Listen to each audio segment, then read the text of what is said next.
to us all at the conference, make this a conference of engagement. So I wish to do so. You've all got mobile phones. You've all got ballpoint pens. I'm hoping you've all got lights on in your house from time to time. You may have power tools.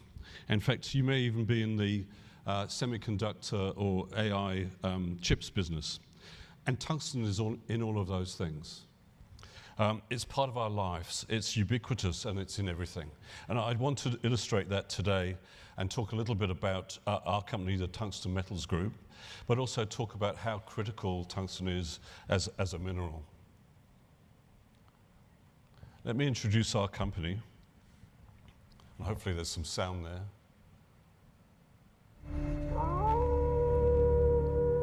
Why the wolf? Well, part of tungsten is wolframite or scheelite. So we chose the wolf as a logo, but also because it was moving forward and it's growing faster and faster. So that's hopefully what we describe as ourselves.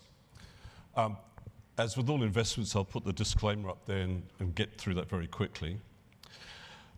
Some minerals are more critical than others, and tungsten is recognized by most jurisdictions as a critical mineral of high economic importance, but still with supply risk. So along the bottom axis, you see the economic importance relative to other products.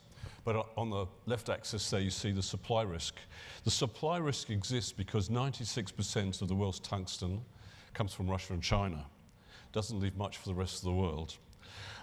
However, our company de-risks that supply chain because our plant is in Vietnam. Vietnam is a very friendly sovereign country.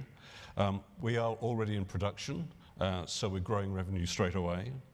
We generate concentrate from ethically sourced countries around the world, and we also supply globally through offtakes to approved nations. So from a critical importance aspect and from a supply risk, we de-risk supply chain. Now, why is tungsten so important? The importance of tungsten is really around the fact that you can increase the temperature of alloys. We heat tungsten in our refinery, in our production plant, to something like 2,800 to 3,000 degrees centigrade, so it's pretty hot. It also increases the hardness of those alloys without increasing the breakability of those alloys. So it's a very strong aspect to strengthen steel. And I'll talk a little bit later about this, but it improves the electrical conductivity of the alloys. Our target markets on the right-hand side of this slide are there to see, but traditionally our company's operated in working in Japan with companies like Samsung and so on as people who take our offtake. But our focus going forward is also Japan, but also the USA and Europe, because the ferrotungsten stockpiles in the USA and Europe have absolutely declined, given the troubles in Ukraine and elsewhere. So it strengthens steel. That's a really important takeaway from this presentation.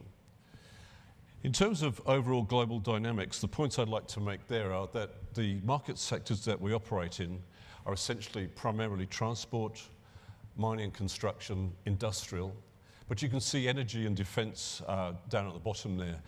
I predict that over the next 2 to 5 years, you'll see energy and defense come up to almost the top component of the market sector. And if you look at the right-hand side of this, the demand drivers, it's in the things I just described. It's in your watch, it's in your phone, it's in your car.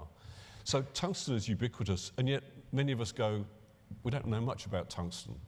So I'm hoping that I'm going to elucidate a little bit on that. It's in our everyday lives.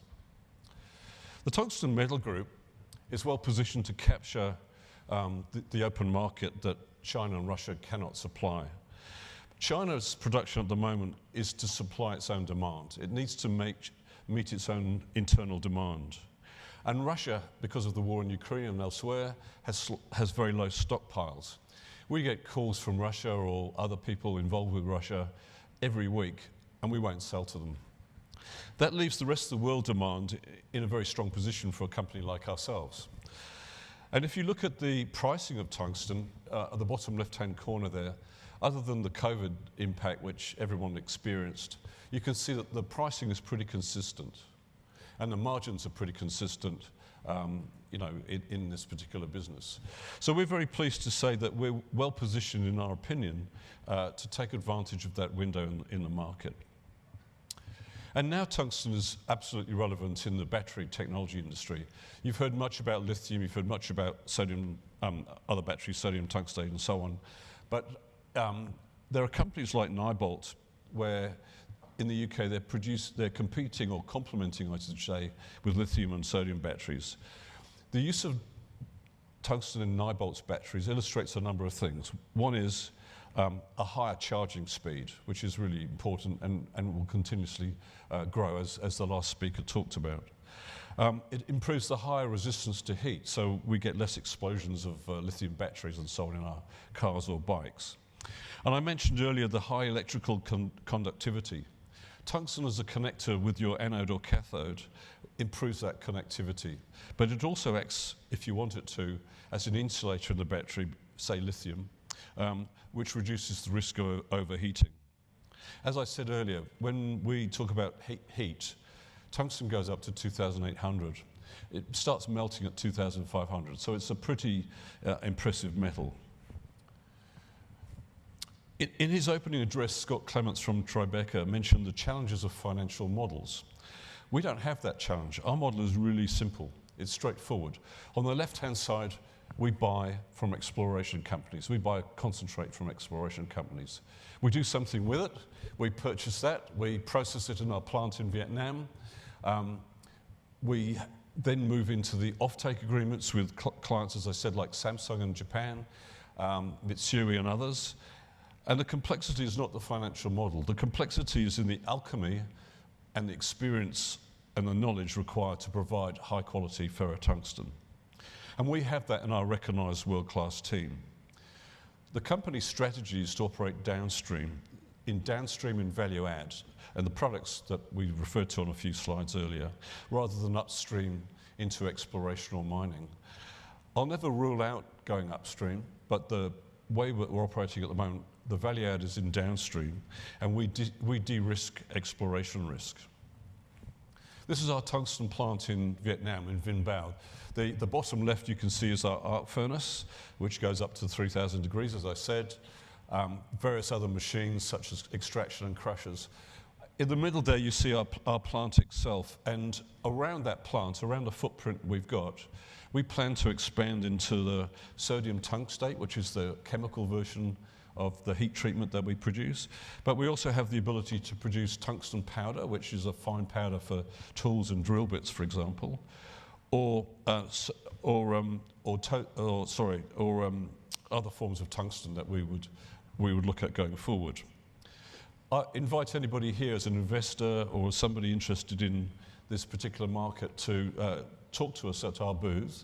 And if you're interested in visiting the plant, I can't guarantee we'll be in production when you come there because we run 4 to 6 times a year and it's a very intense process. But you're very welcome to join us. And whilst the model is very simple, we're already generating cash. The smelting process is complex and it's hard to reproduce. And I make that point very clearly. It's really hard to reproduce, hence our advantage. It would take something like 3 years to build a new plant, and it would be very hard to find the skills that we've got. Our production director, George Chen, is a global subject matter expert. His team, the team that works around him with Martin McQuaid, our CEO, are recognized equally as such as global experts. And our experience is in the specialized techniques to produce high-quality ferrotungsten. There's alchemy involved. The team watch the flame, they see how it's going, and then they decide when to pour it. So there's quite a lot of science behind it.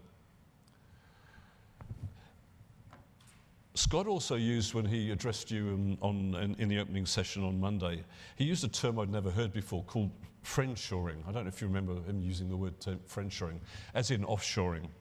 And friendshoring was interesting in the sense that our supply chain is de-risked as it is, but we only deal with companies and countries that we know, either through the Responsible Minerals Initiative or through the International Tungsten Agencies, which is a very close-knit network, or our own networks. And as you can see from here, we source from Australia, we source from Vietnam, we source from South Korea, We source from UK occasionally, Spain, Portugal, and West Africa.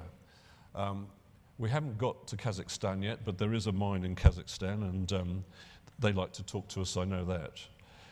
And our exciting journey continues because, subject to the Australian Stock Exchange, we look to list in May this year. We had approval in December to move forward into an IPO, and whilst we've been here in these few days, we've just closed off our pre-IPO capital raise. At least I hope to have it closed by tomorrow before I leave.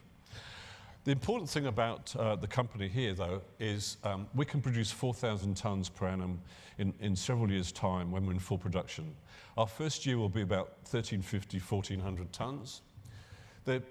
By year 4, our EBITDA will be forecast, in our view, to be about something like 26 million Australian dollars. And we're an Australian company with a Vietnamese operation. We have an Australian CEO, an Australian COO, and a Vietnamese production director. And I think the important thing here is to emphasize that we de-risk the rest of the world's supply chain coming from Russia or China. It also is in our intention, and this is again subject to listing, it's our intention to get to reliable income streams and be a dividend-paying company as soon as possible. This chart just very briefly shows that we expect to submit our prospectus during April, and we expect to list in May, subject to the ASX. In summary, we're raising $12 to $14 million at IPO. Our enterprise value is about $29 million. Most of the bulk of the funds is spent to buy concentrate. When we buy concentrate, it's about $5 million a time, I should say, not a ton, $5 million a time. And our plan is to do back-to-back production runs starting in May. And then we'll reinvest those profits for the first couple of years before we do pay dividends to grow the plant into the tungsten bars or into the tungsten powders that I mentioned just now. When we do list, what are the factors that might influence us? I think the important factors that will influence us will be a rise in the market price of ferrotungsten. We can increase the number of production runs that we take each year. The demand for ferrotungsten may expand because of the large storage device and the battery metal breakthroughs that are taking place almost daily. Going the other way, geopolitical shifts may impact us. But our ultimate intent is to list and declare a maiden dividend to shareholders at the earliest possible time. So just in conclusion, I believe, or we believe, and I hope I have convinced you that this will be a success if we get to IPO during May. So thank you very much to all of you for listening actively. Thank you, Stuart and team, for hosting us here. And if you do have any questions, please come and see us at our booth. Thank you.